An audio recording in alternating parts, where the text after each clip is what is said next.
yo como concejal delegada, después de todas estas informaciones que se han hecho públicas y ha sido una contratación, o está siendo una contratación mediática, pronunciar nuestra imparcialidad y, por mi parte, transparencia en todo este proceso. Esta mañana tuvo lugar la primera convocatoria de la Comisión de Control. Está prevista en las bases, siempre que haya algún indicio o alguna de las partes lo solicite. No convocamos la comisión porque sí, convocamos la comisión para mostrar disposición a la transparencia. Hasta el momento, hasta el día de hoy, no se ve ninguna ilegalidad al respecto.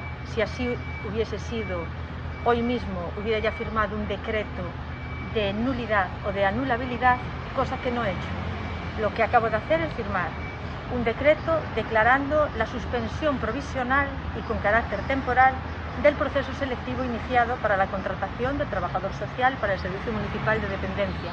Esto no es habitual que pase en un concello como el nuestro, y les voy a explicar por qué. No es habitual que pase porque estamos contratando, después de tantas contrataciones que llevamos hechas, estamos contratando ahora a una trabajadora social o trabajador social para un servicio de dependencia, que es el servicio del SAT, que es un servicio que lleva remunicipalizado un año.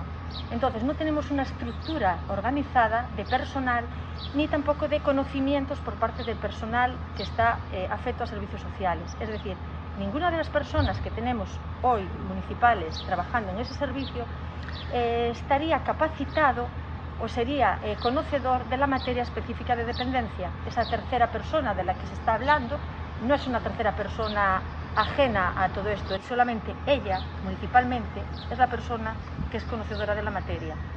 Lo digo por las dudas que puede ahora haber, porque bueno, pues la parte sindical, escuché hace un momento que ellos hoy pues sacan a la luz esa tercera persona. No hay terceras personas.